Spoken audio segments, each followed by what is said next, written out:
one thing just to offer to you is that we provide a reasonable amount of data. It's about 2 to 3 days, lag time for each region of the state. And so you could look up, for example, the whole Metro East region, and you can see on there what the percentage of med-surg beds that are available and the percentage of ICUs that are filled. And obviously we watch very closely. We have a kind of a red alert that comes online when you hit essentially 20% vacancy or less. And so we watch very carefully to make sure that regions aren't hitting that, and if they are, then there are things that we can do. We don't want to get to a point where we're reducing elective surgeries. Some elective surgeries are not as elective as you might think, and delays in those we don't want to cause. But that is kind of the fail-safe thing that we could do if beds start to fill up in any particular region and we need more bed space. We're obviously less than 2 weeks from the additional restrictions being lifted and indoor dining is allowed, and that was a huge relief in Metro East. Mm-hmm. But if we're, like you said, we're picking back up and businesses are really worried about being shut down again, and we already saw a fair amount of businesses not complying with your additional restrictions. I mean, what can they expect as far as will there be a tougher crackdown if they're not complying with the rules this time around? And also, how are they expected to deal with this seesaw of restrictions going back and forth? Yeah, so let me be clear that we're not there yet. I know the question was about whether Region 4, where I'm standing right now, Metro East, which was in mitigations and is now out of those resurgence mitigations, whether, will people follow the mitigations if we go back into a resurgence mitigations? I think that's fundamentally your question. And what would we do to enforce it is the other part of this. So there are several things that I want to point out, which is we don't want any of this, we don't want any region to fall into resurgence mitigations. We're trying to keep you out of it. Well, that's one of the reasons I'm standing here.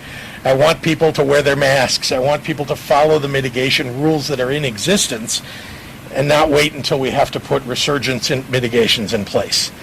And so I'm pleading with everybody to please follow these. They work. Wear a mask. Wear a mask. Keep social distance. I mean, you keep hearing us say it. I'll try to do it in interpretive dance for you sometime if that will help. But the truth is that it really does work. And you all have done it here. I mean, and you can do it again.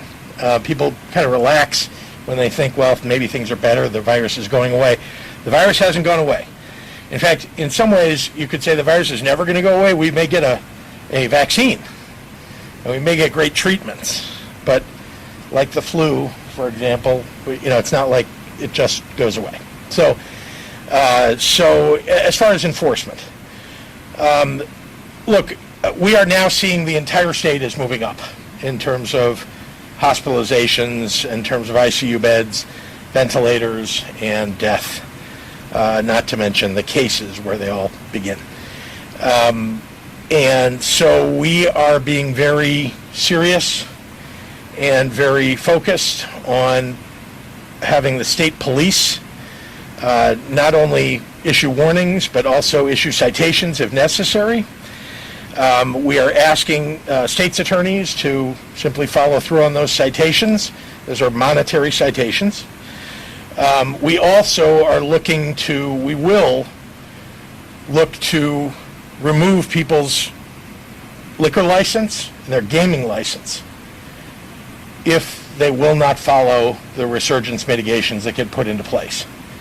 And this is not something I have wanted to do before. I think I've been reluctant to do this before because it has this very serious implication for the future of a business. I want businesses to stay in business. I want them to survive. That's why we have these DCEO grants that we're offering. It's why we've tried to be careful about the types of mitigations we put in place, even for bars and restaurants. We're not immediately trying to close indoor service. As you've seen, it's a limit on capacity and so on. But it is very serious right now, folks. And if we need to close down restaurants and bars or take away their liquor licenses, take away their gaming licenses, we will do that. Because we are now headed into a peak that is beyond, potentially, where we were in March and April. I think you're hearing that on national television. You're seeing it in our surrounding states. Wisconsin built out not just one field house, they're looking at multiple field hospitals, rather, because their hospitals are full. We built them out in the spring because we thought perhaps we would end up in that situation. Thank God we were able to flatten the curve back in the spring. But now you can see, just look at the curves. We're working very hard, but we need everybody's help in the public. We need the restaurant owners and bar owners to follow the mitigations and to stop fighting and trying to find some flaw in the data, trying to find somebody who will say that a bar or restaurant is not a spreading location. The truth of it is, and I think every infectious disease expert that I've talked to, and dozens and dozens of studies, and I've held them up at the press conference yesterday to show they exist. I've sent them out to all the legislators and all the elected officials, anybody who's asked for them. Bars and restaurants are seriously places where spreading takes place. They are one of the top places that spreading takes place. It is true that private events, weddings, and gatherings in your own home where you're bringing in neighbors and friends and even family from, that you don't see often, when you bring them in your home and you have even a medium-sized gathering of people who you don't really know whether they have coronavirus, you don't live with them every day, these are actually the number one spreading locations. And so we want to address as many of those as we can. It's up to you to address those at home. We're doing what we can in the public sphere. We've got to get through this winter. We are not even in winter yet. So please take this seriously. We'll do one more. Governor? Yes, sir. To follow up with what you just talked about, Yep. obviously this is very serious for a bar or restaurant. Would they lose the license temporarily or permanently? Could you clarify what that penalty is? My point was that if we have to go remove somebody's license, it is a long process to try to get it back.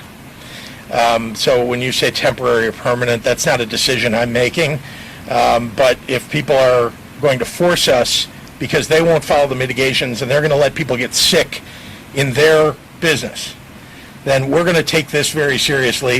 If we have to stop them from doing business because they are helping to spread this disease and get people sick, then that's what we're going to do. In Region 7 and 8, they're actually posting online names of businesses that are defying the order. So, Well, good. What do you say Then to them? what I say is to the public that lives in that area, now you can go look apparently at a list Correct. of places that are not following the rules. You don't want to go there. That's where you're most likely to get COVID-19. Don't go there. We also are going to use lists like that. I'm sure that the state police will go visit locations in regions 7 and 8. They may use information like that to go to exactly those locations to see whether they are, in fact, scofflaws, whether they are following the rules or not, and will be issuing citations and or taking stronger action. So. So McHenry County officials are questioning how regional positivity rates are calculated, and there's pushback to the page because local staff show a small percentage of outbreaks there are tied to bars and restaurants. Is there a communication breakdown with local officials, and if so, what are you going to do to address it? No, the communication breakdown is with the people that are spreading these lies. Let me be clear that the way contact tracing works is once you are tested positive, you get a call from a contact tracer. Contact tracer asks you, where were you in a certain number of days before you went to get your test? Where were you on the day you got your test, and where were you subsequent until the time that you just heard that you are tested positive? All those locations are taken down. Among the top locations identified by people who are contact trace are bars and restaurants. And I think if you just think of your own life and places that you go during the course of 5 or 7 days, one of them is likely to be a bar or restaurant, for many people anyway.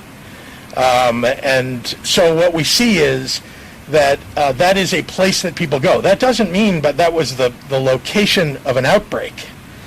That means that you were at that location, and those are locations where people are not wearing their mask, and they're drinking or eating and sitting together and with other people inside for perhaps an hour or 2 hours. And if you're drinking, sometimes losing your inhibitions in the process and maybe not putting your mask on when you really should be.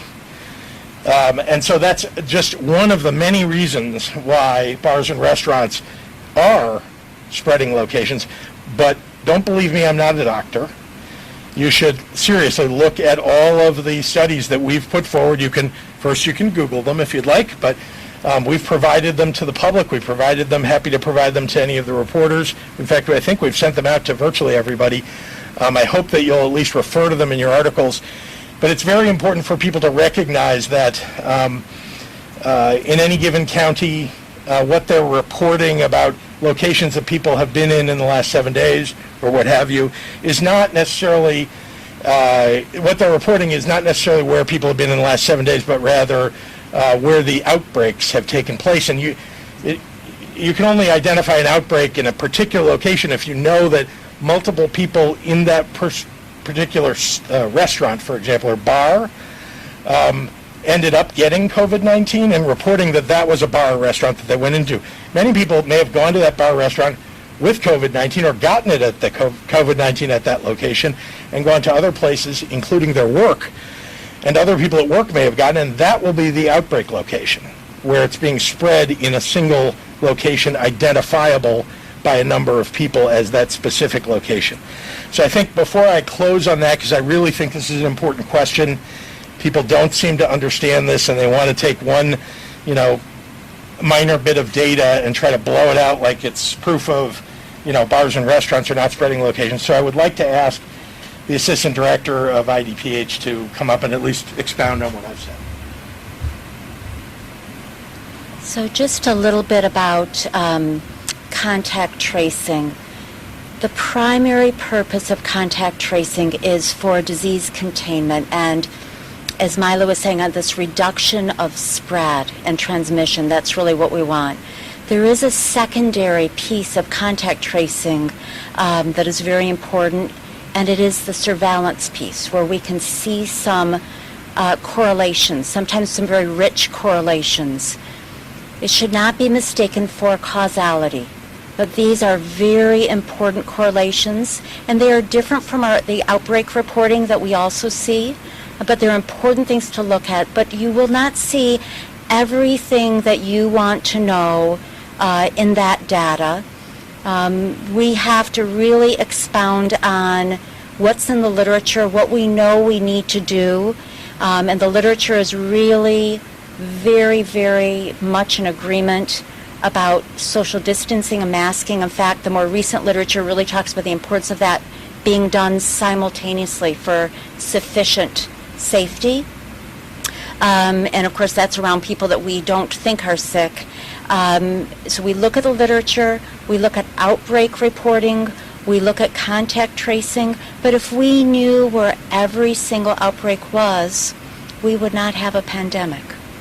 So these are very good questions, but I just want to explain a little bit more about the role of contact tracing, and that it doesn't tell us everything, but it tells us some very important things. Thank you. Thank you, everyone. Thank you.